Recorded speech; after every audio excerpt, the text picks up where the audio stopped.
Good morning everybody. Myself Dr. Nitu Singh, Assistant Professor in Physics, Government Nagarjuna PG College of Science, Raipur, Chhattisgarh. आज मैं आप लोगों के साथ जो टॉपिक डिस्कस करने जा रही हूँ वो टॉपिक है मोमेंट ऑफ इनर्शिया, जड़त्व आघूर्ण। ये टॉपिक मैंने BSc पार्ट 1 के पेपर 1 के सेकेंड यूनिट से लिया है।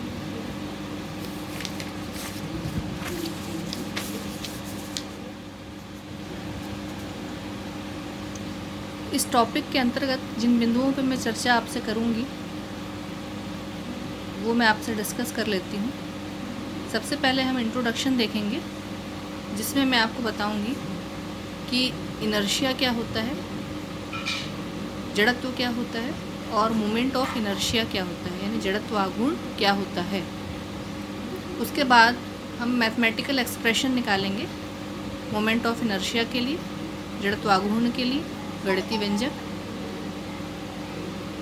Physical significance of moment of inertia, जड़त्व आघूर्ण का भौतिक महत्व क्या है ये देखेंगे। उसके बाद हम कंक्लूजन निकालेंगे।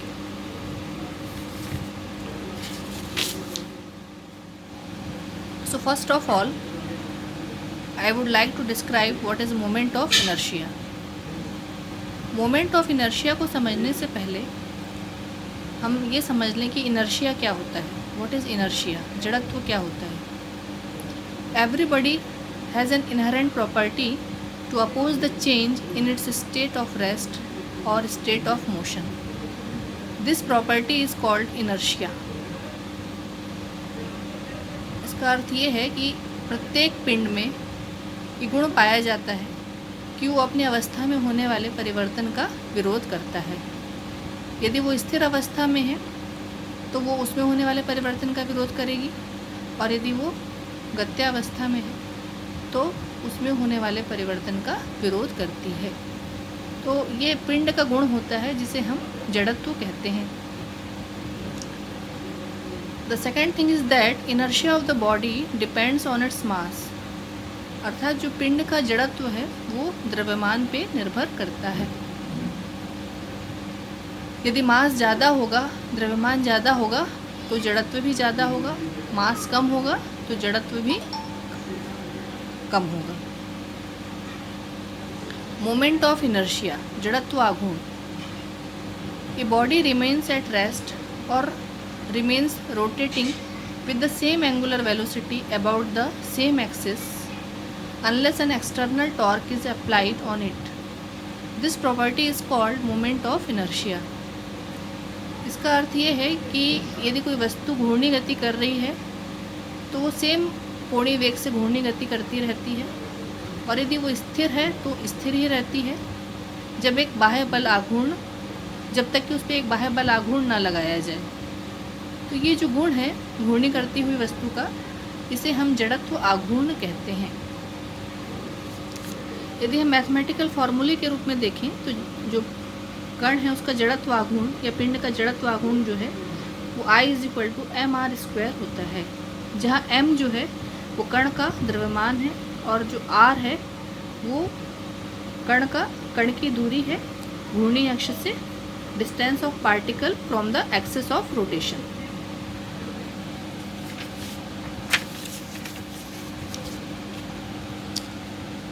Now we will derive the expression for moment of inertia of a body. किसी भी पिंड के जड़त्व आघूर्ण के लिए हम व्यंजक स्थापित करेंगे। यहाँ मैंने एक डायग्राम की सहायता से इसे समझाने की कोशिश की है। यहाँ पे आप देख रहे हैं कि एक बॉडी है जो बहुत सारे पार्टिकल से मिलकर बनी हुई है, और ये AB एक्सिस के अबाउट रोटेट हो रही है। यहाँ मैंने 3 पार्टिकल कंसिडर किए हैं, M1, M2 और M3, जो कि परपेंडिकुलर डिस्टेंसेस R1, R2 और R3 पर सिचुएटेड हैं। ये जो बॉडी है ये एक समान कोणीय वेग से AB एक्सिस के परितः घूम रही है। ये जो एक्सिस है ये पेपर के प्लेन के परपेंडिकुलर है, लंबवत है। तो यदि हम मास M1 का मोमेंट ऑफ इनर्शिया निकालेंगे, जड़त्व आघूर्ण निकालेंगे, तो कितना हो जाएगा m1r1 स्क्वायर। इसी तरीके से यदि हम m2 पार्टिकल का निकालेंगे तो कितना हो जाएगा m2r2 स्क्वायर। और इसी तरीके से हम सारे पार्टिकल्स का मोमेंट ऑफ इनर्शिया निकाल सकते हैं।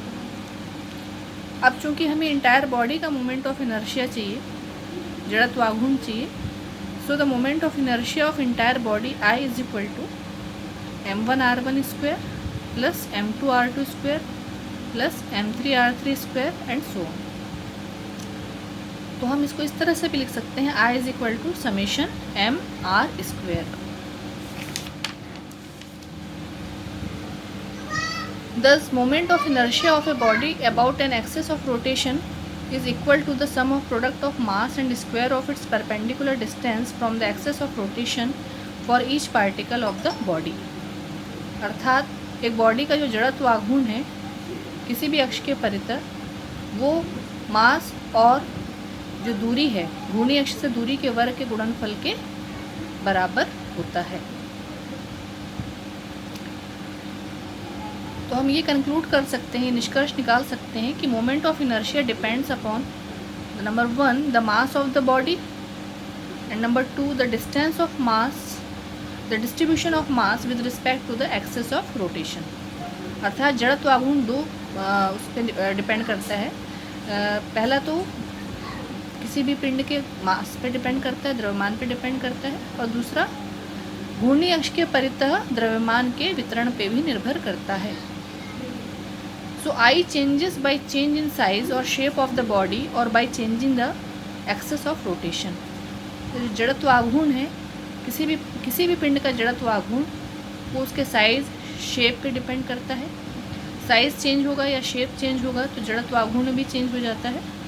और यदि हमने एक्सिस ऑफ रोटेशन यानी घूर्णी अक्ष यदि परिवर्तित कर दिया तब भी उस बॉडी का जड़त्व आघूर्ण परिवर्तित हो जाता है। Now we will see the physical significance of moment of inertia. अर्थात जड़त्व आघूर्ण का क्या भौतिक महत्व है। इसे समझाने के लिए मैंने दो व्हील्स लिए हैं, A एंड B। जो व्हील A है वो सॉलिड है और जो B व्हील है वो हॉलो है, मतलब खोखला है, अंदर से खोखला है, और जो द्रव्यमान है वो उसके रिम पे केंद्रित है। दोनों ही रोटेट कर रहे हैं अबाउट ए वर्टिकल एक्सिस, एक अक्ष के परितः घूम रहे हैं। दोनों का मास बराबर है, द्रव्यमान बराबर है, और ये जो सॉलिड है, सॉलिड व्हील जो है उसका जो मास है, द्रव्यमान है, वो एक समान रूप से वितरित है घूर्णी अक्ष के परितः। जो दूसरा व्हील हमने बी लिया है वो हॉलो है और most of the mass is situated at rim, यानी उसका अधिकतर द्रव्यमान है वो उसके रिम पर केंद्रित है। तो when the two wheels are rotated, we find that a greater torque is required to rotate the second wheel B as compared to the first wheel A। जैसे ही हम दोनों व्हील्स को घुमाना शुरू करते हैं और वो रोटेट करना शुरू करते हैं तो हम ये देखते हैं कि ज़्यादा बल आघूर्ण की आवश्यकता होती है सेकेंड व्हील जो है B को घुमाने के लिए as compare to first wheel, यानी पहले व्हील A की तुलना में B के लिए टॉर्क ज़्यादा चाहिए। और जैसे ही दोनों व्हील्स घूमना शुरू कर देते हैं और उनको हम छोड़ देते हैं घुमा के, तो जो सेकेंड व्हील है वो ज़्यादा लंबे समय तक घूमता रहता है। Once the two wheels are set in rotation and left, the second wheel B continues rotating for a longer time. The second wheel B opposes the inertia of torque more, मतलब जो दूसरा व्हील बी है वो ज़्यादा विरोध करता है, मतलब उसका जो मोमेंट ऑफ इनर्शिया है वो ज़्यादा है दूसरे व्हील बी की तुलना में।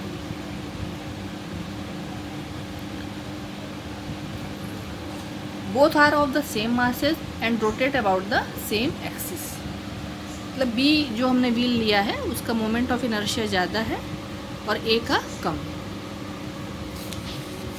तो हम इससे ये कंक्लूजन निकाल सकते हैं कि the greater the part of the mass of the body away from the axis of rotation, greater is the moment of inertia of the body about that axis of rotation. मतलब जितना ज़्यादा द्रव्यमान उसकी घूर्णी अक्ष से दूर रहेगा किसी भी पिंड का, उतना ही उसका जड़त्व आघूर्ण ज़्यादा होगा घूर्णी अक्ष के परितः। तो आज हमने ये टॉपिक आपके साथ डिस्कस किया है मोमेंट ऑफ इनर्शिया। मैं आशा करती हूँ कि आपको ये टॉपिक अच्छे से समझ में आया होगा। Thank you very much.